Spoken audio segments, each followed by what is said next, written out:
a todas las personas que se conectan con nosotros a través de este foro de todos los viernes desde la redacción del diario La Prensa de Lara. El día de hoy vamos a analizar la situación política en el país y la crisis social que existe. Y para ello tenemos a un invitado muy especial, quien estuvo en Barquisimeto el pasado fin de semana, el señor Andrés Velázquez, quien es miembro de la Dirección Nacional de la Causa R, exgobernador del Estado Bolívar y quien en el año 2017 pues denunció un fraude electoral, unas elecciones que le arrebataron en el Estado Bolívar.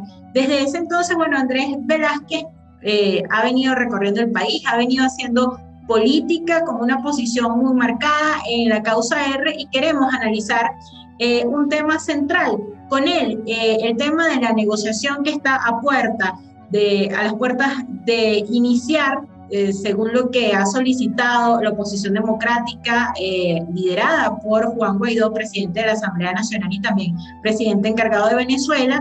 Y bueno, esas diferencias tan marcadas que han salido a relucir en la oposición en un año que el chavismo pues ya ha decretado como electoral. Gracias por aceptar esta invitación, señor Andrés. Gracias a ustedes por la invitación, bueno, y a la orden efectivamente para ver estas realidades políticas del país. La primera pregunta ¿es viable una negociación entre el gobierno y la oposición con las condiciones que ya ha impuesto Maduro, que han sido 4? Primero, que lo reconozcan como presidente legítimo a él y a todas las instituciones que controla. Segundo, que se desbloqueen los activos de la nación, que se levanten las sanciones y que el diálogo sea a través de los medios de comunicación, sea público.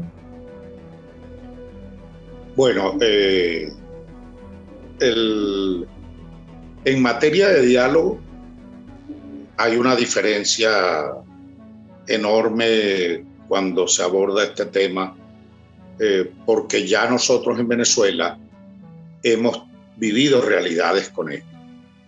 Y cuando a la gente se le plantea diálogo, conversación, negociación con este régimen, bueno, evidentemente que eso genera para la gente dudas, porque ya hemos tenido algunas experiencias. Y cuando Maduro plantea que entonces esto hay que hacerlo en esta oportunidad a través de los medios de comunicación y con cámaras de televisión, bueno, sencillamente lo que está diciendo es que no quiere en absoluto ningún tipo de negociación. Y yo creo que esa es la realidad a la que tenemos que atenernos. Maduro representa no una dictadura cualquiera. Maduro es peor que Pinochet. Maduro es peor que Videla. Esto es un proyecto político, esto es un régimen, esto es todo un sistema. No es solamente el deseo de un dictador de permanecer en el poder. Porque los dictadores, bueno, de alguna manera, como lo vemos lo conocemos en la historia, entran en algún tipo de negociación y hacen aperturas. Aquí no, aquí está planteado un régimen a perpetuidad. Aquí está planteado el establecimiento de un Estado comunista, de un Estado socialista, como ellos lo llaman, y que pretende ser hegemónico a perpetuidad. Y como ellos mismos lo han venido señalando permanentemente, a ellos no entregarán el poder ni por las buenas ni por las malas, dicho por sus más resaltantes voceros. Y en ese aspecto nosotros tenemos que estar bien centrados.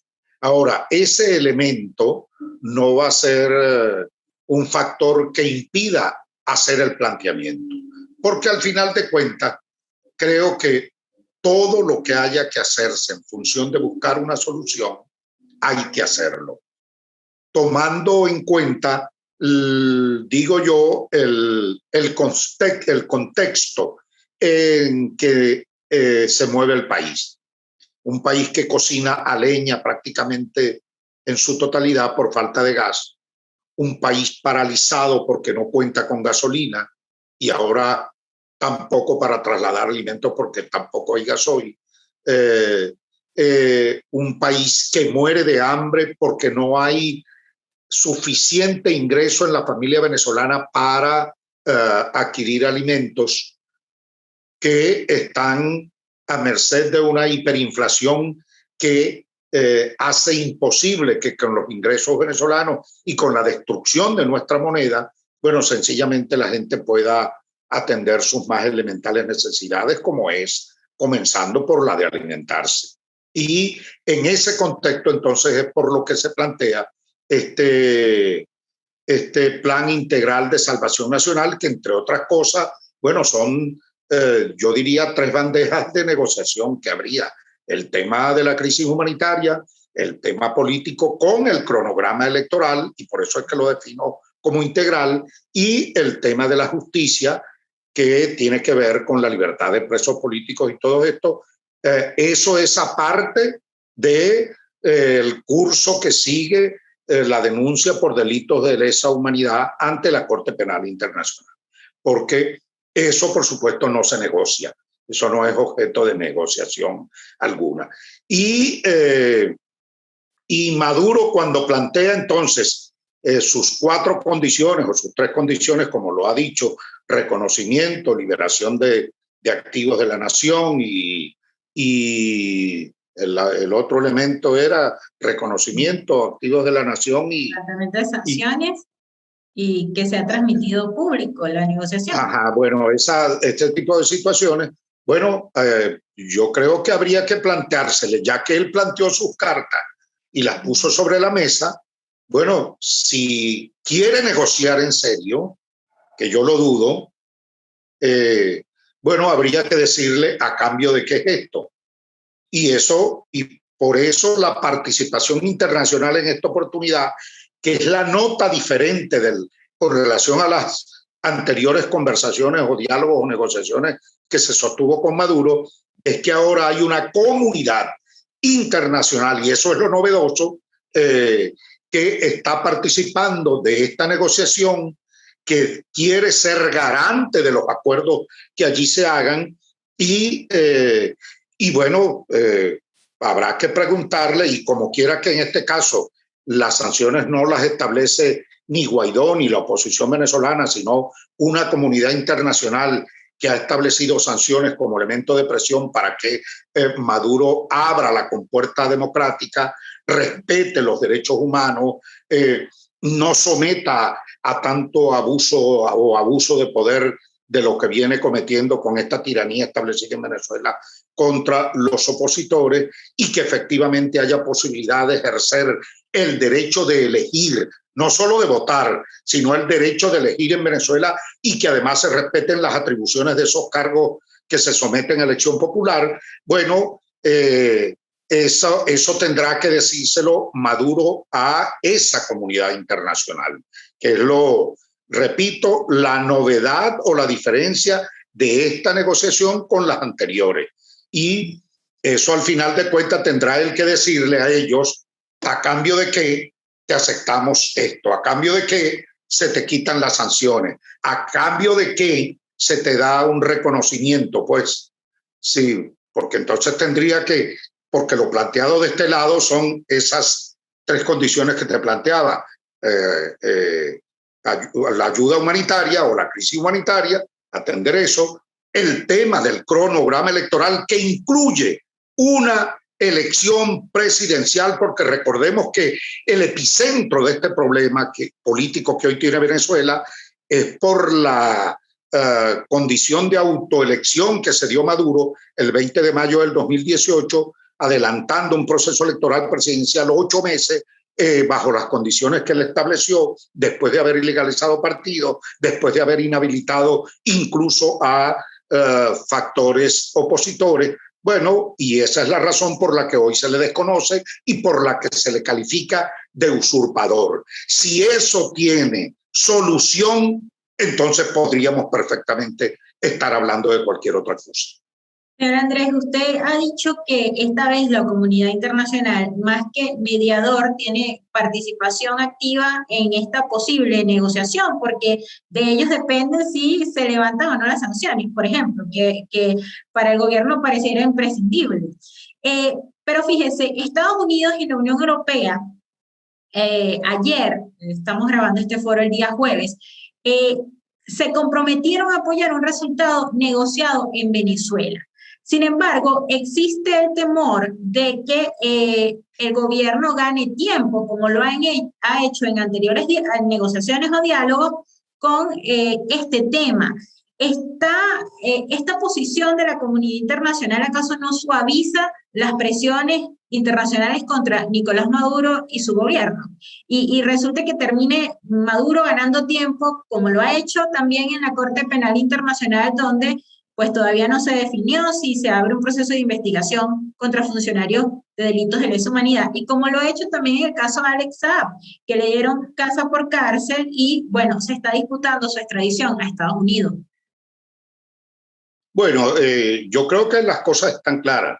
En el caso venezolano, en nuestro caso, y yo voy a hablar en este caso por mí y hablo por la organización que represento, la Causa R, aquí con relación a Maduro no vamos a presentarnos como unos incautos o como unos ilusos creyendo que Maduro va a dar su brazo a torcer. Ya te decía en el comentario anterior que lo conocemos muy bien y sabemos lo que ha hecho Maduro con los anteriores diálogos y sabemos de su proyecto político, que es una de las razones fundamentales como para saber y entender que Maduro lo que va a pretender es ganar tiempo. Yo no tengo duda que Maduro no va a acordar absolutamente nada, pero eso no impide que se plantea, sobre todo teniendo el planteamiento o la solicitud de la comunidad internacional, por un lado Noruega, que hace de péndulo o de facilitador, y por otro lado la comunidad europea, que ya también estableció sanciones contra Maduro y el interés que tiene para que esto se resuelva, y por otro lado los Estados Unidos, que es fundamental este aliado para nosotros, y las sanciones que ha venido imponiendo. Y en el caso nuestro, Maduro no nos va a tomar el pelo nuevamente. Y yo soy de los que creo que la estrategia de discusión, si es que esta discusión finalmente se concreta, esta negociación, la estrategia tiene que ser una estrategia de discusión y acuerdo rápido, porque Maduro no puede pretender, que es lo que yo creo que él va a tratar de buscar, que se celebren elecciones regionales con la oposición sentada en una mesa negociando nada con él. Negociando nada porque él no va a dar su brazo a torcer. Y yo creo que a Maduro hay que desenmascararlo rápidamente. No queda de otra. Aquí el tema es emplazar. Y yo creo que la negociación tiene que ser planteada bajo una especie de emplazamiento. Así tiene que ser planteada. No como un acuerdo entre pares que se respetan ni cosa por el estilo. No, es un emplazamiento a este tirano, a esta dictadura, a estos que quieren eternizarse en el poder, a estos que tienen 22 años en el poder, a estos que arruinaron a Venezuela, a estos que empobrecieron a la población venezolana, a estos que tienen a 2 millones de niños requiriendo urgencia humanitaria en materia de alimentos porque están muriendo de desnutrición, 2 millones de niños en Venezuela. Y eso, bueno, tiene que, tomando en cuenta todos estos ponderables, bueno, sencillamente la negociación tiene que ser planteada en términos de emplazamiento contra Maduro para que esto se defina lo más rápido posible, porque la gente tiene desconfianza y con razón, porque la gente no tiene credibilidad en la oposición, porque hoy dice una cosa y después dice otra, porque no tiene firmeza en la estrategia que establece, cosa que ocurre ahorita, que está ocurriendo, porque por un lado anda Guaidó y otros como nosotros que estamos planteando o defendiendo, mejor dicho, la solución integral que plantea una elección presidencial y otros andan lanzándose a candidatos para alcalde y gobernador en unas elecciones inútiles que lo que hacen es darle legitimidad y reconocimiento a Maduro. Sí, siguiendo un poco con el tema de la negociación, hay un planteamiento, Juan Guaidó habla primero de un acuerdo de salvación nacional y obviamente para lograr ese acuerdo de salvación nacional hay que pasar por un proceso de negociación, pero una de las exigencias es que liberen a los presos políticos. ¿Y cuál es la respuesta del gobierno ante esta exigencia? Bueno, hace pocos días condenaron a 15 años de prisión al sindicalista Rodney Álvarez y también hace unos días se ratificó la privacidad de libertad contra los 5 miembros de la Organización de Derechos Humanos Azul Positivo. Entonces, con este panorama, señor Andrés, ¿qué garantías hay para negociar en Venezuela? No, por eso digo, conociendo al personaje, Maduro no va por ningún lado a dar ningún tipo de posibilidad de negociar en serio.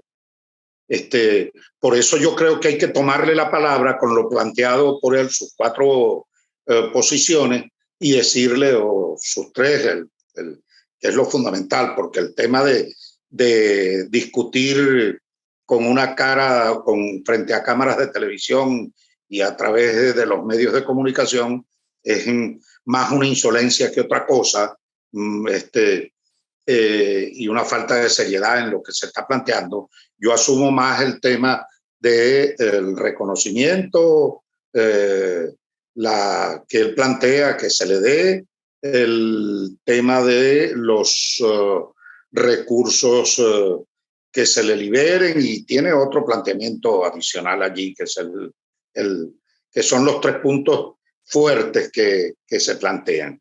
Yo lo que creo es que tomándole la palabra y conociendo eso que está planteando, bueno, decirle de una buena vez, a cambio de qué, porque Maduro no puede pretender que le van a reconocer su mandato después de haber cometido el fraude que cometió, después de haberse autoelegido, o que le reconozcan a su asamblea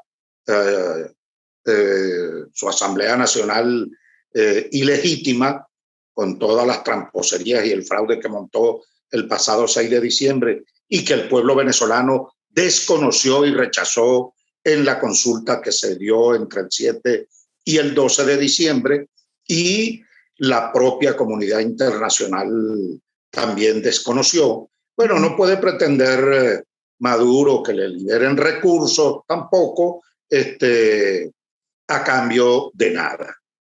Entonces, yo creo que esto tiene que ser rápido. Por eso digo que tiene que ser un emplazamiento, porque a Maduro no se le puede creer nada. Este es un régimen embustero. Este es un régimen que se irrespeta a sí mismo, porque una cosa dice hoy y otra dice mañana.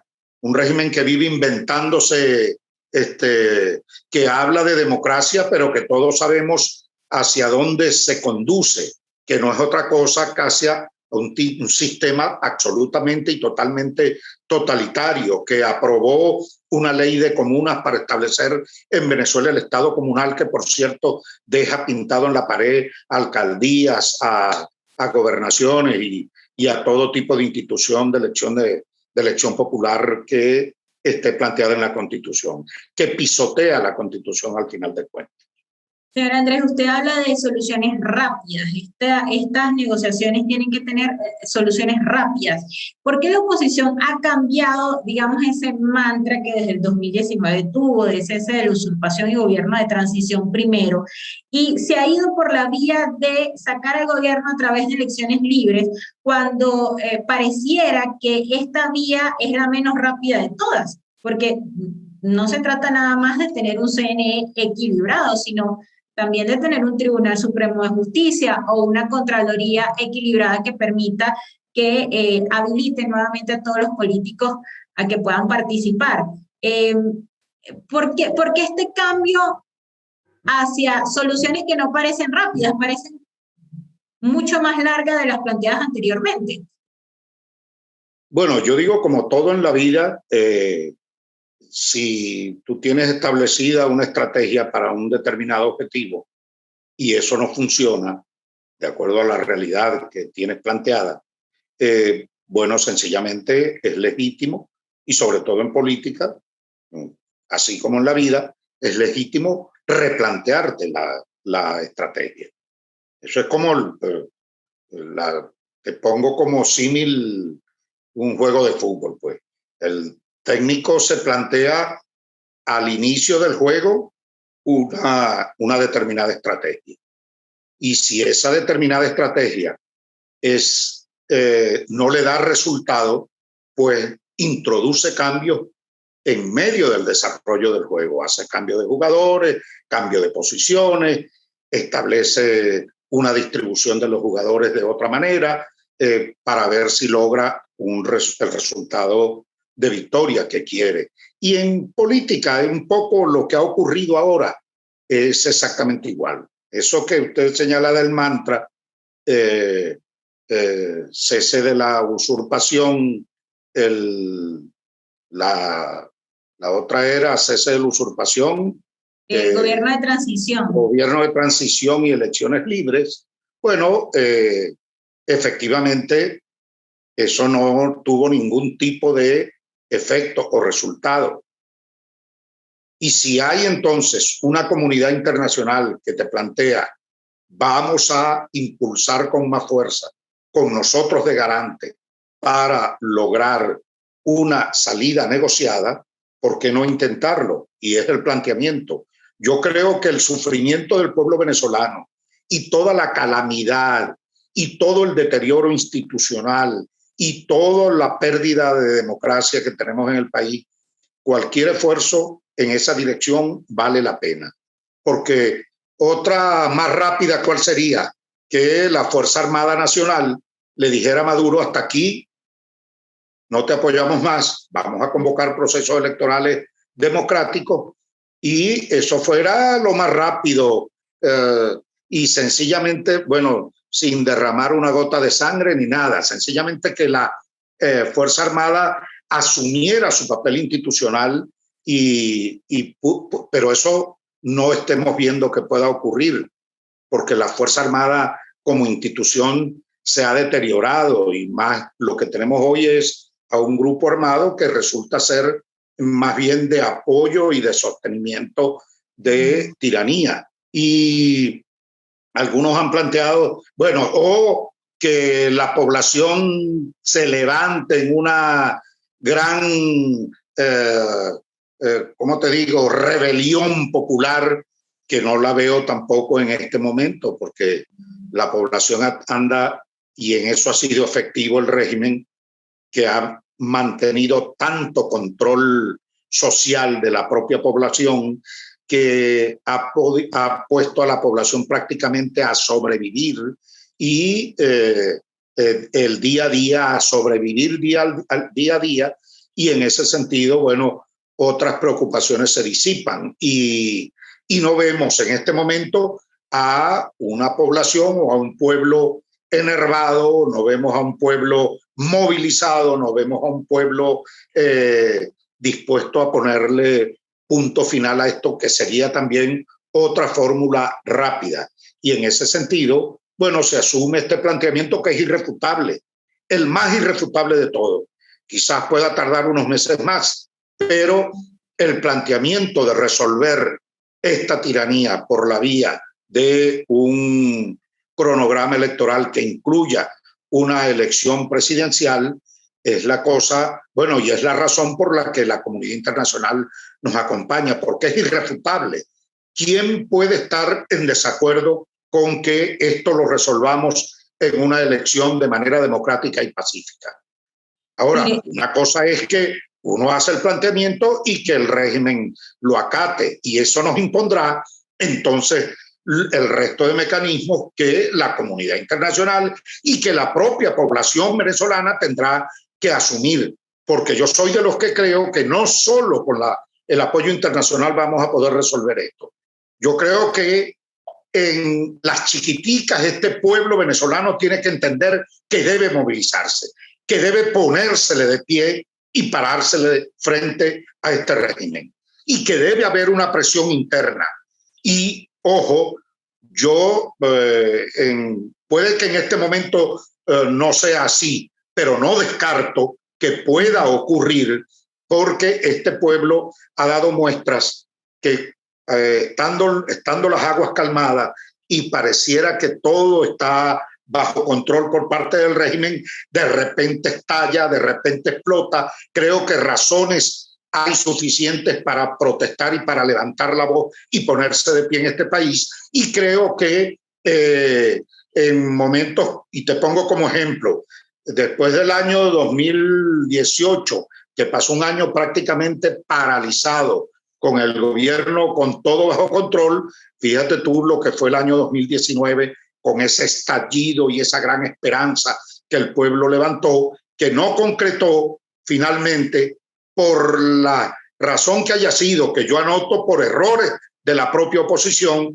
pero que el pueblo se puso de pie. Y cuando todos creían de repente que también el régimen tenía todo controlado, el año pasado para sus elecciones fraudulentas del 6 de diciembre, el pueblo una vez más mostró su fortaleza y su conciencia política, dándole la espalda a ese fraude, y participó posteriormente, días después, en una consulta popular masiva a la que le convocó la oposición democrática, dando una demostración más de que cuando ve caminos concretos de solución, el pueblo está allí presente. Por eso es que no descarto, a pesar de que en este momento esté desmovilizado, a pesar de que en este momento el régimen tenga control de la vida del ciudadano por la vía de las colas de gasolina, de las colas para buscar gas, de la falta de recursos, no descarto que en un momento determinado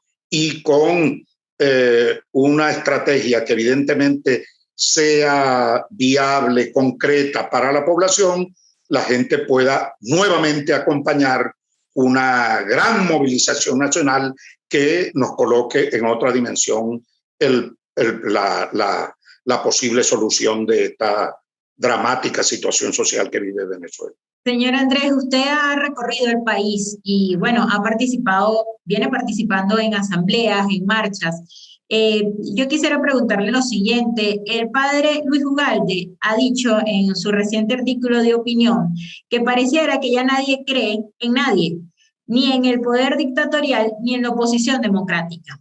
Usted que participa activamente en acciones de calle, ¿cómo percibe a la sociedad? ¿Hay un hartazgo político? Yo creo que hay mucha falta de credibilidad en la oposición. Al régimen no le cree, por supuesto. El pueblo venezolano está convencido de que la solución en el país tiene que darse por la vía de un cambio político. Yo no tengo dudas de eso. Y todas, absolutamente todas las consultas de opinión que se hacen concluyen que entre 80 y 90% de la población rechaza este régimen y quiere un cambio político. Y en relación entonces al régimen, para mí está claro que la gente ni los quiere ni les cree. Y con relación a los sectores de oposición democrática, la gente perdió confianza y credibilidad, evidentemente. Yo en esto tengo que ser absolutamente honesto, y cuando hacemos estos recorridos, que los hago generalmente acompañado de dirigentes de nuestra organización La Causa R, como en el caso de Alfredo Ramos o de otros diputados que nos acompañan en todo este esfuerzo, también constatamos de parte de la población, y lo puedo decir con absoluta claridad, falta de confianza, falta de credibilidad, porque han sido demasiados los errores. Vea lo siguiente. Yo creo que Maduro, o dicho de otra manera, que Maduro no haya sido desalojado del poder todavía, no es solo atribuible a las maniobras y al juego político o a la estrategia política que ellos han planteado. Se debe también a los errores cometidos por la propia oposición. y a la falta de consistencia y firmeza en la estrategia que se plantea para salir del régimen, como lo vemos en la actualidad. Por un lado, Guaidó planteando el acuerdo integral de salvación nacional y por otro lado, de los mismos partidos que supuestamente deben apoyar o acompañar a Guaidó en esto, del factor democrático, están distraídos en elecciones regionales. Entonces, eso debilita la estrategia que tiene planteada el presidente Guaidó. Y parecieran que no se percatan de eso. Por eso digo que esas son las razones que a la gente le hacen perder credibilidad. Y en esto, como en la vida, digo yo, así en la política como en la vida, hay que ser coherentes con lo que se expresa, con lo que se dice. No se puede, y la gente pierde credibilidad cuando ve a un político diciendo hoy una cosa y mañana otra cosa. Pierde confianza, pierde credibilidad y, por supuesto, pierde seriedad ese político en la población. Ha pasado esas grandes diferencias que usted plantea en la causa R. Américo de Gracia volvió al país y, bueno, ahorita dice que se va a postular a ser gobernador del estado Bolívar. Ustedes como partido político se han desmarcado de sus declaraciones, han dicho que él actúa no en representación de un partido, sino de manera individual. Pero digamos, no hubo como una expulsión concreta de esta organización política. ¿Esto ha generado una división interna dentro del partido? No. Ninguna división. Ya la causa lo ha aclarado en 2 comunicados.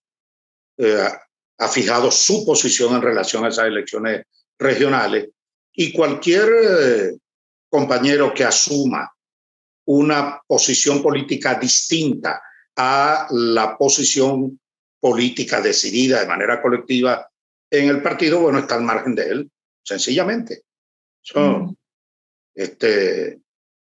La causa de R, acuérdese que no tiene ni tribunales disciplinarios ni cosas por el estilo. En la causa R tenemos una máxima que se pertenece a ella mientras compartes tu política. Su política. Si está fuera de su política, aprobada en sus instancias de dirección, bueno, sencillamente no está en ella. Ahora, usted ha dicho que le ha hecho mucho daño a la oposición que políticos dirigentes estén, digámoslo así, negociando a espaldas de la gente o dialogando con esta otra oposición que ha decidido participar en las elecciones. Lo decía el mismo Américo de Gracia, se reunió, apareció en una foto con Bernabé Gutiérrez. Se dice que del ala de la militancia, la dirigencia que apoya a Henry Ramos Alum, hay también cierta intención de participar en unas elecciones y se han reunido también con Bernabé Gutiérrez.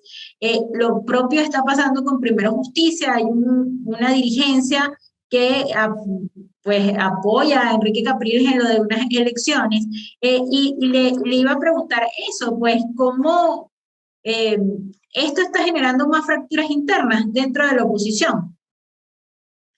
Bueno, yo ya se lo he comentado, sí, porque eso refiere a las incoherencias de la cual hablo.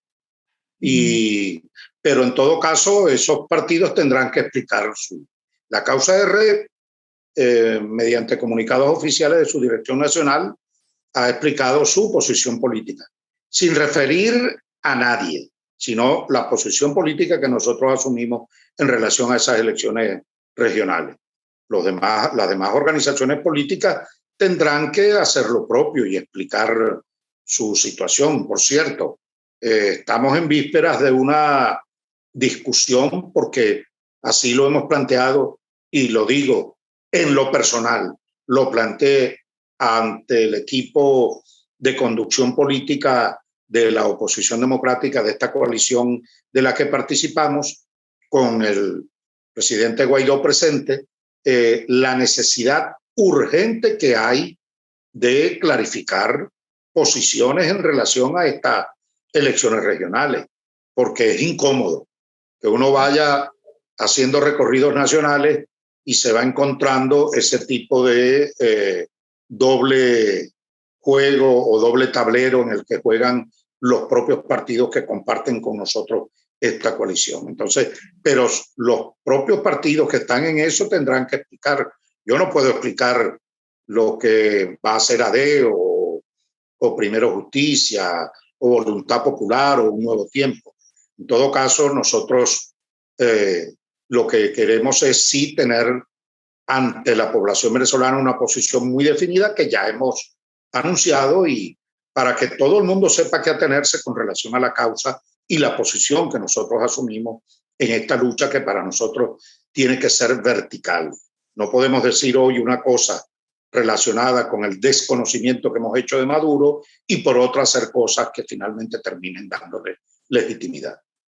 Mire, ¿y cuál es su postura sobre posiciones, por ejemplo, como la de María Corina Machado, Antonio Ledesma, que han cuestionado continuamente lo que se ha hecho desde el gobierno encargado, dividiendo, distanciando un poco más a la oposición?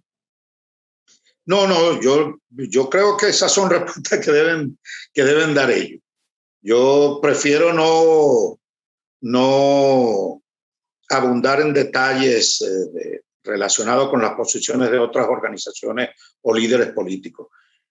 Con ellos yo tengo algunas coincidencias y diferencias. Puedo decirlo con mucha transparencia. Con Antonio Ledesma tengo coincidencias, con María Corina tengo coincidencias y tengo diferencias, evidentemente.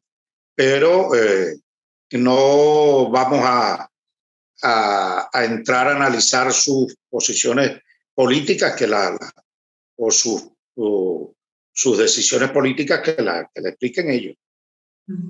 Usted ha dicho que no tiene sentido participar en unas elecciones regionales o municipales sin garantía. Usted es muestra de eso, ¿no? De cómo le arrebataron un triunfo electoral en Bolívar.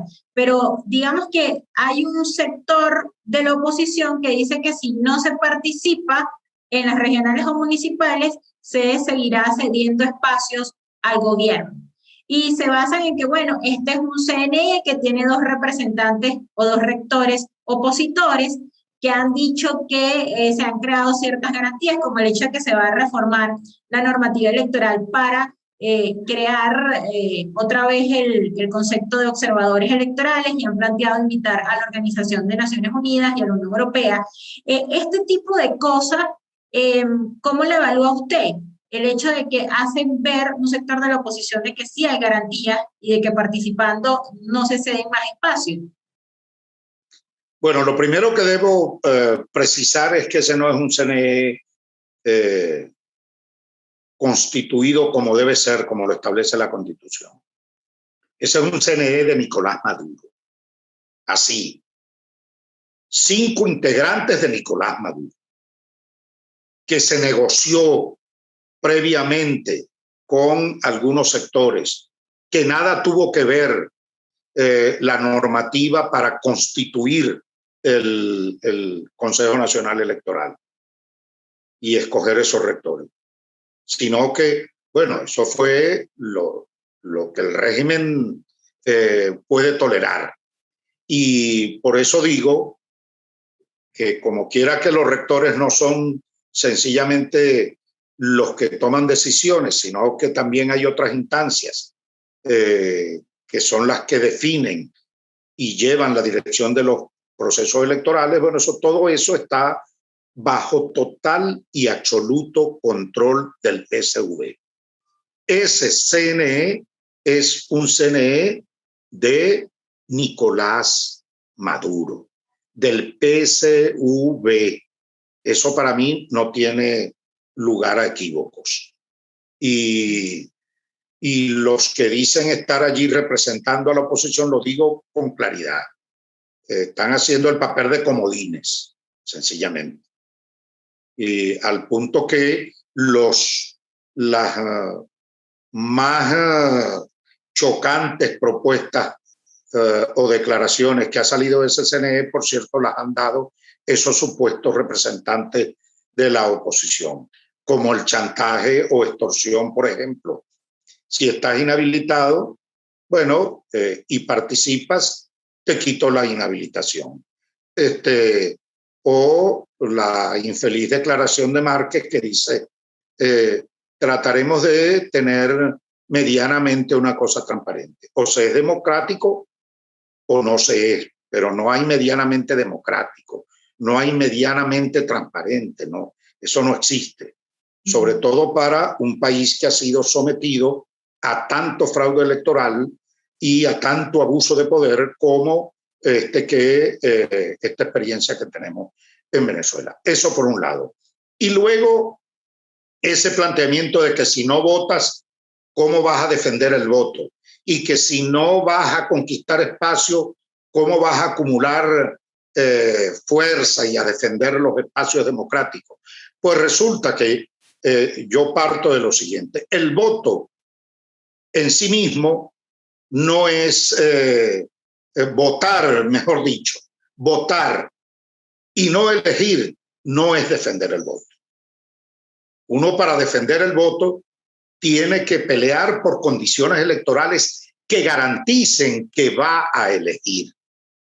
Y yo se lo digo con propiedad y con autoridad moral porque fui afectado aún demostrando el fraude abiertamente cometido en el Estado Bolívar y no se tomó ningún tipo de corrección. De manera que en este caso estamos en presencia o el ejemplo de Juan Pablo Guanipa en Maracaibo, en el estado Zulia, se desconoce sencillamente el poder soberano del voto para lograr alternabilidad en el poder, porque sencillamente el régimen hace con eso lo que le da la gana. Pero adicionalmente, cuando se ha dicho, bueno, vamos a conquistar espacios, yo me pregunto, ¿cuál es espacio? Esto puede funcionar con esa lógica si tienes un régimen que cree en la alternabilidad del poder, que cree en el voto como ejercicio para la alternancia en el poder, pero un régimen que está absolutamente definido como un régimen o un sistema que quiere mantenerse a perpetuidad y que para ello hará lo que sea, bueno, ocurre lo que hoy estamos viendo, que los gobernadores que ganó supuestamente la oposición, ¿qué ha pasado con ellos? ¿Qué sirvieron? Están pintados en la pared, le quitaron los recursos, les quitaron sus competencias, se las ignoraron y les montaron a todos ellos algo que llaman un protector en cada uno de esos estados o municipios con el propósito de bypassear o de burlarse del voto de los ciudadanos que los eligieron. Esa es la realidad. De manera que yo me preguntaría, ¿de qué vale o cuánto vale un gobernador o un alcalde con esta tiranía que hoy tenemos? Vale cero, vale nada. Es decir, esos espacios que decimos vamos a conquistar son burlados definitivamente por el régimen. El régimen no les presta ningún tipo de atención, de tal manera que podríamos decir, para concluir, que el voto, para defender el voto tiene que tener las garantías de elegir, debe tener una protección, porque de lo contrario se convierte el voto en una fantasía, en un acto sencillamente mecánico. Vas a supuestamente elegir y no eliges a nadie. Y luego te desconocen las competencias. Y eso lo vemos con los alcaldes y con los gobernadores que han sido, a los que les han colocado protector y a otros que los han corrido del cargo metiéndolos presos o persiguiéndolos y han tenido que salir del país. ¿Y cuál es su análisis de esa solicitud que han hecho 21 ciudadanos, entre esos César Pérez Vivas y Nickmer Evans, de solicitar un referéndum revocatorio presidencial? Yo diría que no debemos adelantar el juego, que cada paso tiene su tiempo, diría yo.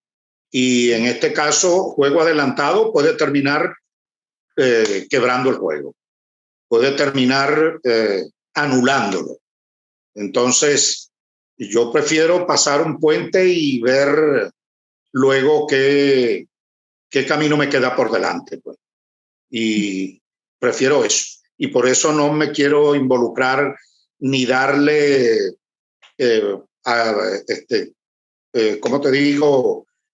Aliento a referéndum revocatorio o a constituyentes, como algunos plantean también por allí, porque yo digo que cada planteamiento tiene un espacio y tiene un tiempo. Y yo creo que ahorita tenemos que agotar este tema de la negociación del Acuerdo Integral de Salvación Nacional, ver qué va a pasar y en consecuencia entonces actuar.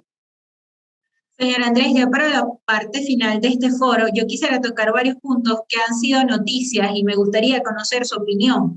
El hecho de lo que está pasando en Caracas, donde abiertamente bandas criminales como la del Coqui, el Garbi, el Campus, tienen sometida a la población en la Cota 905, en La Vega, en parte de Caracas, y abiertamente han amenazado al gobierno, a las fuerzas de seguridad, que si no se salen de estas zonas, pues van a matar a un civil cada hora.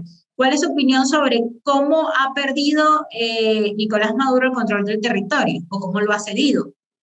Bueno, ha tocado usted uno de los temas que más preocupación me genera, así como el hambre, la pobreza, la miseria a la que ha sido sometido el pueblo venezolano y los trabajadores que han perdido todas sus reivindicaciones, sus contratos colectivos, sus tablas salariales, su democracia sindical. Así como me preocupa eso, este es otro de los temas que mayor preocupación, por lo menos en mi caso, genera, y en la causa R, y estoy seguro que en toda la población.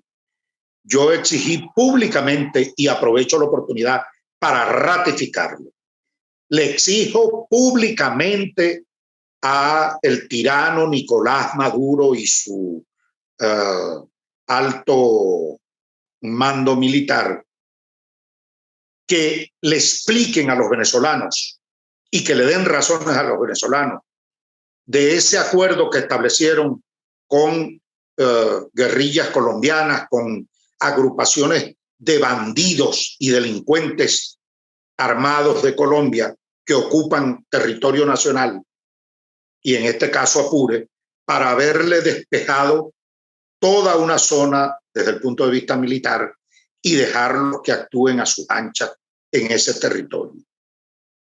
El pueblo venezolano está esperando esa explicación porque esto es demasiado bravo, demasiado grueso para tragárselo. Esto es una cosa demasiado grave, lo que ocurre cuando el régimen le entrega o le cede territorio a estos grupos armados, como en el caso de Apure, y los deja actuar como les dé la gana en esos espacios. ¿Dónde queda el concepto de soberanía de espacio geográfico establecido en nuestra Constitución? ¿Dónde queda la responsabilidad de la Fuerza Armada Nacional de ser el garante, incluso desde el punto de vista militar, de la soberanía territorial de todo el espacio geográfico venezolano? ¿Dónde queda la responsabilidad del Estado que decide abandonar su presencia en áreas del territorio nacional? Porque eso entonces se expande, tal como usted lo ha dicho, a la Cota 905, a La Vega. Mire, yo recibí testimonios humanos que paran los pelos, que te conmueven. Conozco a un joven trabajador que vive en La Vega, que tiene que bajar todos los días con una muda de ropa en un maletincito, porque a veces, generalmente le ha ocurrido ya reiteradamente, consecutivamente, cuando va a regresar a La Vega, bueno, no puede subir porque está la plomazón armada y no puede transitar. Entonces, me relata que entonces la muda de ropa que trae es porque hay una tía viviendo en otro sector de Caracas y él se queda donde esa tía.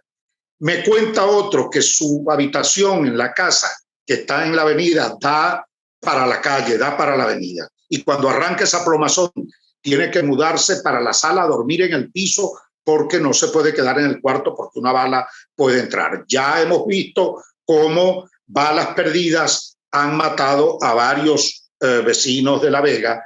Ya hemos visto cómo el régimen cedió en una negociación declarada por el mismo director general del CICPC, que estaba en negociaciones con el Coqui, con no sé quién, en una negociación que, por cierto, todos esos criminales y todas esas bandas las armaron ellos, las entrenaron, las armaron porque eran sus aliados, le dieron espacios que llamaron o denominaron zonas de paz, que luego se convirtieron en zonas controladas por esos delincuentes, donde el Estado perdió su presencia también, donde la ley la imponen ellos.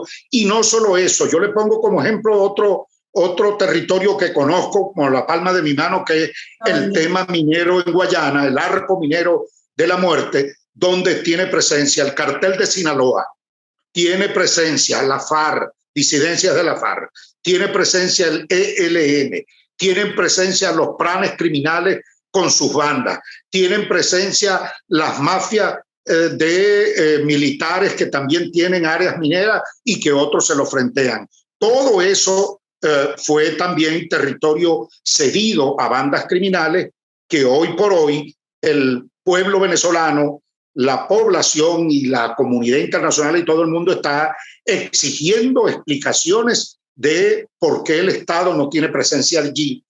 Y esto es lo más parecido a un Estado fallido, donde la ley la imponen otros y donde el régimen ha entrado en una negociación con estas bandas criminales, cediéndole territorio y cediéndole la seguridad de la gente. Bueno, esto que ha hecho últimamente, que por la difusión de la ONG Fundarredes, Javier Tarazona ha señalado hace 2 días que esta guerrilla, el frente Iván Duarte, ha amenazado a la población diciéndole que despejen la zona porque podría darse de nuevo un enfrentamiento militar, y están desalojando a nuestros compatriotas de nuestro territorio, desplazándolos bajo la amenaza de estos grupos armados, donde esos grupos armados tenían a nuestros efectivos militares prisioneros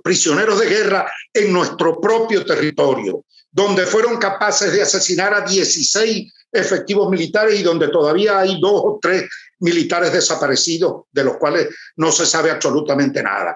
Esa es la situación que hoy día tenemos en relación a la integridad territorial, que no existe, a la defensa del espacio geográfico venezolano, que no existe, y a la presencia de una institución que debería ser la Fuerza Armada, que no existe como tal y que por lo tanto, bueno, estamos prácticamente en la indefensión. Dicho por Fundarredes también, en 21 estados de Venezuela tenemos presencia de estos grupos armados que terminarán apoderándose prácticamente del país en connivencia con el régimen. Ahora, el gobierno en el caso del Coqui lo ha asociado con Juan Guaidó y ha dicho que la oposición es la que financia a estos grupos criminales. ¿Cuál es su respuesta ante eso? Bueno, eso es sencillamente una habladera de paja para descalificar, porque ¿a quién se le ocurre tal disparate? Aquí está claro cuál es la asociación que tiene el director del CICPC. Anunció que estaba negociando con esas bandas criminales. No fue Juan Guaidó el que dijo esto. Gracias al señor Andrés Velázquez, dirigente nacional de la Causa R, por acompañarnos en este foro interactivo de todos los viernes. Vale, un gran abrazo. Gracias a ustedes por su gentileza y por la invitación. Y a todas las personas que se conectaron con nosotros, será hasta una próxima entrega. El próximo viernes nos volveremos a ver.